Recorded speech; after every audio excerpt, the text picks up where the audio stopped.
This is the story of a man named Stanley. Stanley worked for a company in a big building where he was employee number 427. Employee number 427's job was simple. He sat at his desk in room 427 and he pushed buttons on a keyboard. Orders came to him through a monitor next to his desk, telling him what buttons to push, how long to push them, and in what order. This is what employee 427 did every day of every month of every year. And although others might have considered it soul-rending, Stanley relished every moment that the orders came in, as though he had been made exactly for this job. And Stanley was happy. You know, I always find And then one day, something very peculiar happened. Something that would forever change Stanley. Something he would never quite forget. Tell me. He had been at his desk for nearly an hour when he realized that not one single order had arrived on a monitor for him to follow. No one had showed up to give him instructions, Oh, call a no. meeting, or even say hi. Never in all his years at the company had this happened, this complete isolation. Something was very clearly wrong. Shocked, frozen solid, Stanley found himself unable to move for the longest time. But as he came to his wits and regained his senses, he got up from his desk and walked out into the hallway. Yeah, honestly, I find it always interesting, like, because we've actually played the actual game of this. Yeah, it's always crazy to see like games originally come from a source mod. Yeah. Alright, let's go. Stanley decided to go to the staff lounge to check on his co-workers. He never functioned well by himself and constantly needed support and guidance from others, so the thought of total solitude was terrifying to him. I do not want to be alone. When Stanley came to a set of 2 open doors, he entered the door on his left. This one. This was not the correct way to the employee lounge. I don't and care. Stanley knew it perfectly well. So he turned left at the first open door Ooh, and walked elevator. back in the right direction. Stanley was so bad at following directions, it's incredible he wasn't fired years ago. Shut up, voice in my head. Maybe this is why everyone had left. No one wanted to be around someone as bad at listening as him. And since he was walking into the middle of nowhere and thus ruining the entire story, Stanley decided that he would punish himself. So when he came to the elevator and the doors opened, he stepped inside and pushed the button to go up. To go up, you say?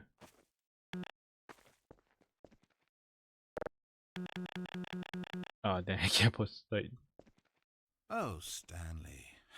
You know, you really aren't going anywhere, and I don't say that deceitfully. I truthfully mean that there isn't a story down here. The story was back up where I told you to go in the first place. I don't want to follow the now, narration. You're just running around looking at empty halls. And frankly, that's perhaps even more infuriating for me. So why don't you throw me a bone? Give me a chance and just let me tell the story I want to tell,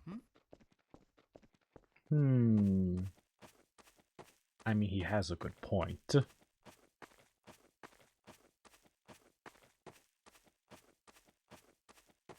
Now listen carefully. This is important. Stanley walked through the red door. Ooh, I like blue. Perhaps you misunderstood. I like blue. Stanley walked through the red door. But blue. I still don't think we're communicating properly. Stanley walked through the red door. Blue.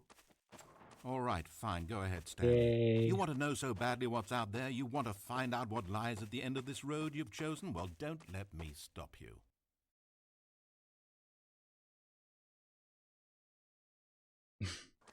You see? It's nothing. No one's even built this section of the map because you were never supposed to be here in the first place. Why was it accessible, it's though? Just a bunch of skybox and dev wall textures. That's just, you know. Is this what you were looking for? Was it worth ruining the story I'd written out for you? I put Don't blame me, blame the developer. Well, here you are now, just looking at nothing. To think that that's all I needed to make in the first place, just a whole lot of nothing, and you would have been happy. Well, hey, you still need a little something to do. Am I right? Yeah, Here, I like to let me be load up productive. another map. See if there's something in here that'll keep you occupied. Oh. Here's one. Let's boot this up. We'll see if you like it. Mm-hmm. Okay, it's loading up another map. Oh my god. The wrong man in the right place can make all the difference. Is this any better? I in don't the know universe. why it would be. This map wasn't even made for you. At least I created a world specifically with you in mind. I wanted to make you a leading man. This one, well, I'm afraid you're on your own there. Mm-hmm. I played Half-Life 2. I know what to do. Just gotta keep going this way. Stanley was fat and ugly and really, really stupid. Oh, no, he I'm probably not. only got his job because of a family connection. That's how stupid he is. That, or with drug money. Also, I don't Stanley's do drugs. addicted to drugs and hookers. No, I'm not. Why are you lying about me?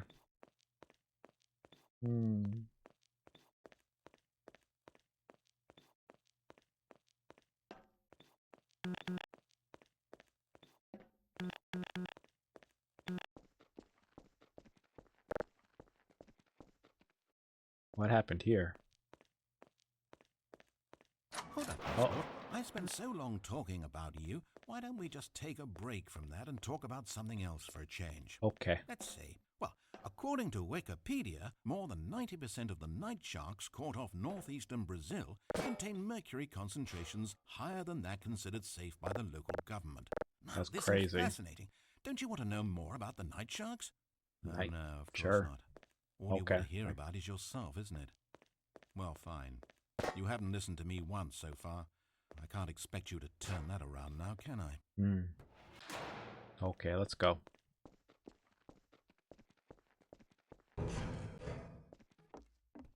Oh.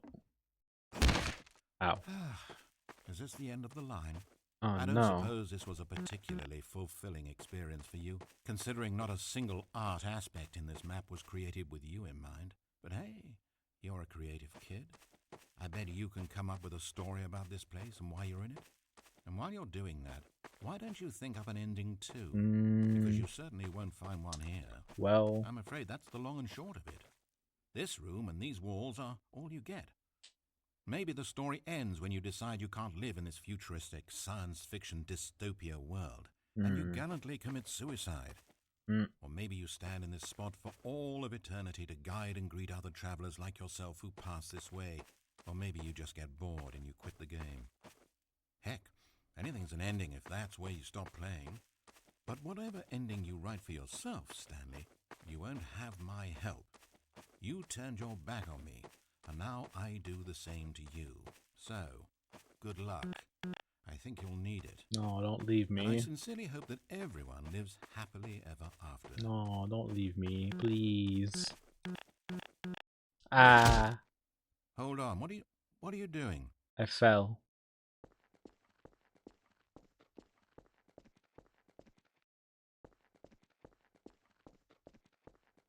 Whoa. Stanley, don't do that. I can't follow you there. I'm free. How will you write a story without me? You can't do it, you know that. Oh wow, I broke the fourth wall.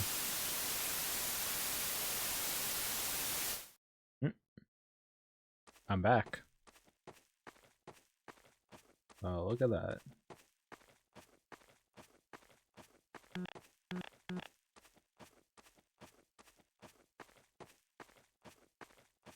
I gotta say, this original source mod is pretty interesting. Oh wait, he's not here anymore. Oh no. Oh no, the narrator's gone. He doesn't know I came back. I don't even know how I came back. Man. You think I should go back for him?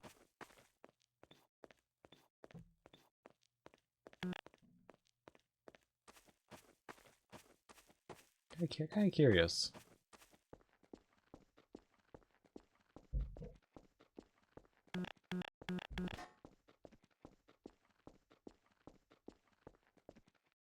Oh.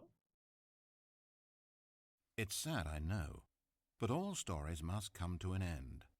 Of course, they say it's the journey that truly matters and not the destination, and I like that idea. To think we might value the paths we walk as much as the places they lead us. Now, I don't know what sort of story you've ciphered out of that world you've made for yourself, but I hope that being the leading man was everything it's cracked up to be.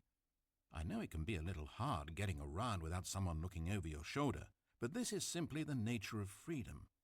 Besides, I haven't really gone anywhere. Maybe you don't want a guide, but I think I'll always have a place here at the end of every story. I'll step in and wrap things up with a nice piece of dialogue and a reflection on life that makes sense of whatever path you've chosen to walk.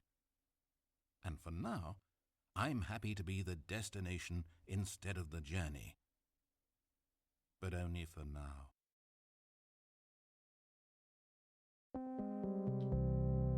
Oh, okay, that's it.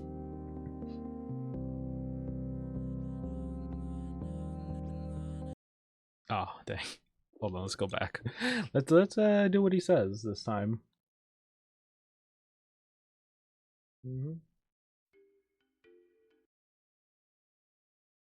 Yeah, let's see how this goes second time around.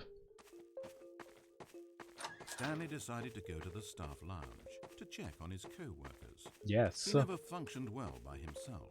True. And constantly needed support and guidance from others. I am submissive. Total solitude was terrifying. I don't know what to do. When I need to be told what to do. Doors, he entered the door on his left. Left. Okay.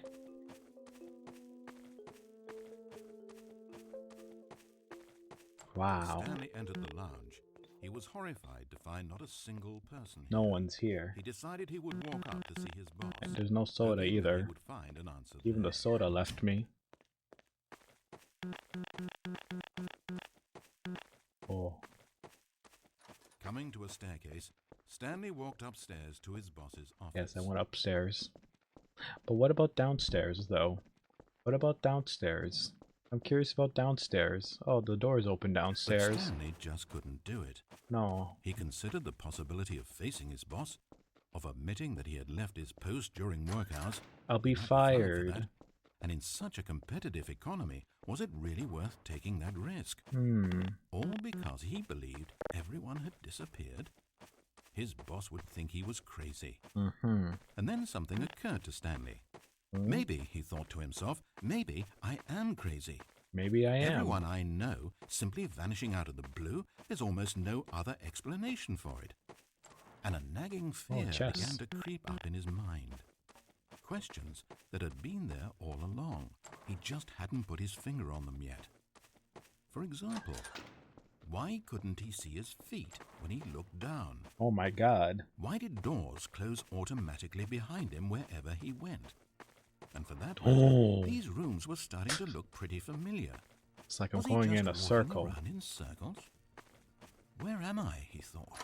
And the more he found himself unable to answer these questions, the more questions continued to arise. I begin to be sentient. Until he came to the issue that had been slowly boiling, until he could ignore it no longer. Why is there a voice in my head, dictating everything that I'm doing and thinking? Why am I being told what to do by the voice in my head? Every door slammed shut. No, Stanley screamed. No. I need to get out of here. I need to know that there's something out there. I need to know it's not just all in my head. And he screamed and clutched at his skull as the voice grew harsher and the music in the background rose higher and higher. And then, moments before collapsing to the ground, Stanley clenched his fists and screamed to anyone who might be listening, I'm not real! I'm not real! Don't believe any of it! None of it's real! And then everything went black.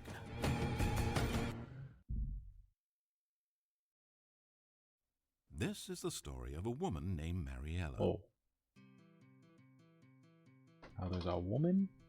Mariella woke up on a day like any other. She got dressed, went to work, clocked in, clocked out, and then she walked home. But her walk on this day was interrupted by the body of a man who had stumbled through town talking and screaming to himself, and then collapsed So I was dead on the crazy. sidewalk. Moments after seeing him, she would turn, run to the nearest police station, and call for an ambulance. But for just a few I have a brief stroke? seconds, she merely stood there, unable to move. The tragedy was not the death of a single person. It was that she would never know this man's story, never hear in his own words what had happened to him, or what he believed had happened to him. For to know these things would be to exist inside the head of the man himself. So all she could do was observe from a distance and pity him. But Mariella had places to be and people to meet with, very important people, whose impressions of her would affect her career and indeed the rest of her life. She stood there for only a moment, looking down at the body, and then she ran. What an ending.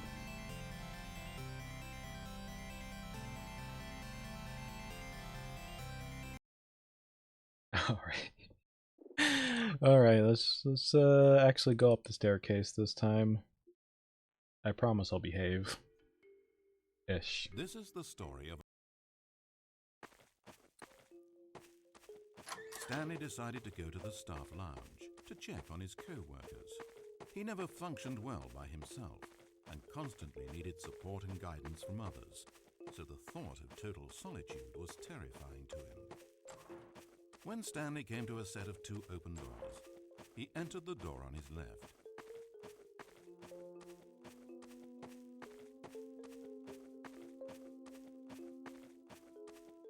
As Stanley entered the lounge, he was horrified to find not a single person here.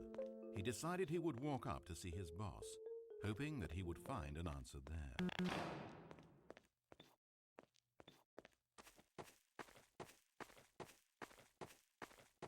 Coming to a staircase, Stanley walked upstairs to his boss's office. Hey, boss. Entering his manager's office, Stanley was once again stunned to discover not an indication of any human. Where is my boss? It was at this point that he began to feel dizzy and a little sick.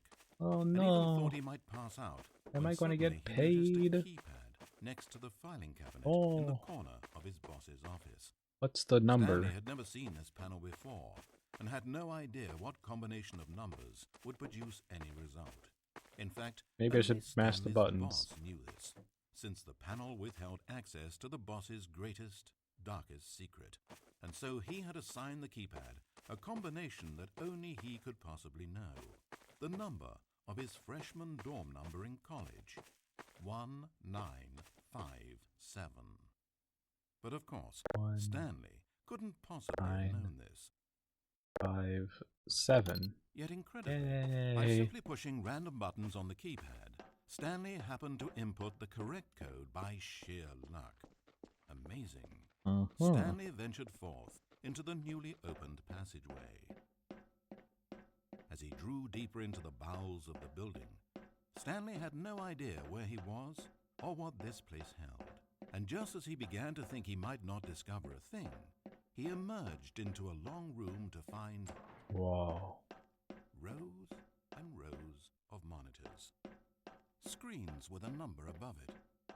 Stanley noticed, however, that these were not random numbers, but the number of employees who worked in the building, his co-workers. They have 512 employees? 427 had a place on the wall. But why a setup so elaborate, he asked. Was this simple surveillance or something even more? And as if in answer to his question, the wall slid open before him, revealing the ultimate truth of the situation. An enormous control panel, Stanley discovered, but not one that controlled simple machinery. Buttons were labeled with emotions. Happy, sad. Levers and knobs controlled actions. Walking, eating, doing work, or watching TV. Every input on this device monitored not the functions of a machine, but of a human being. And the reality began to sink in. Stanley, like so many other people, reduced to images on a monitor, had been under someone's control, always at the mercy of this machine. Could this have been the only reason employee number 427 was content with his boring job? That a machine had altered his emotions to accept it blindly? He began to feel an unbridled rage, and at the peak of his anger, something happened. A spark. Stanley looked up and saw the generator overhead, still providing some small amount of power to the machine, keeping it alive. And knowing that this generator was all that kept the controls running, Stanley moved to the ladder in the back of the room and began to climb towards the rafters.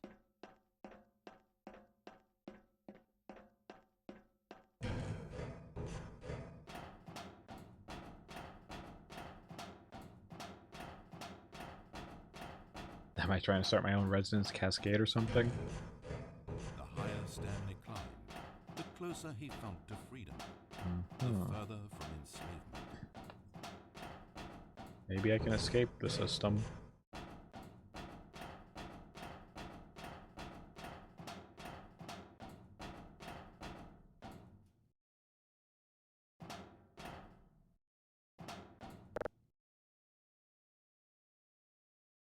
Disable the generator.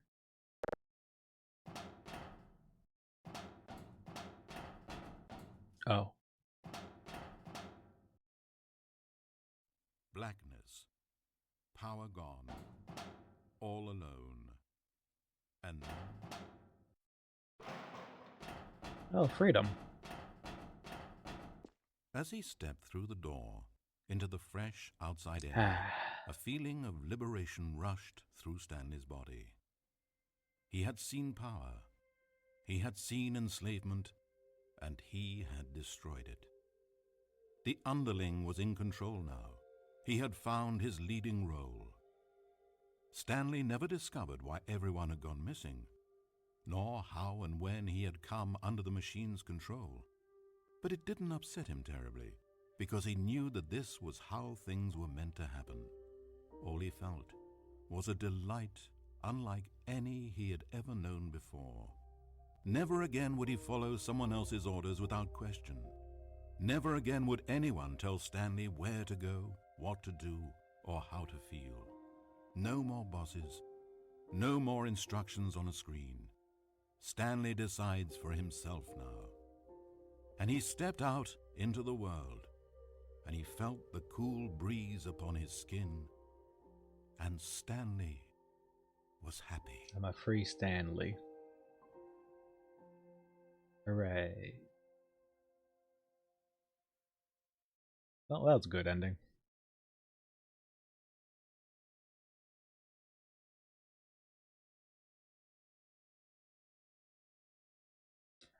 I'm guessing there might be some more possibilities to do. Yeah.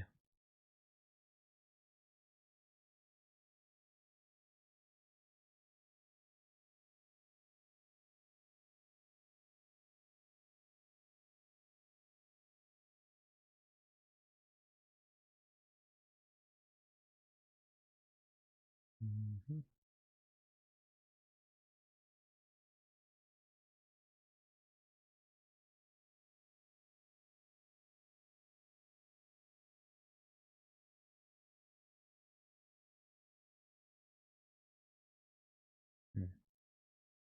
But yeah, I'm pretty satisfied with this though. So yeah, that was the original Stanley Parable. I did play like the full version of the game. What was that, a year or two ago? Yeah, you customers can go check out the VODs. But yeah, that's it.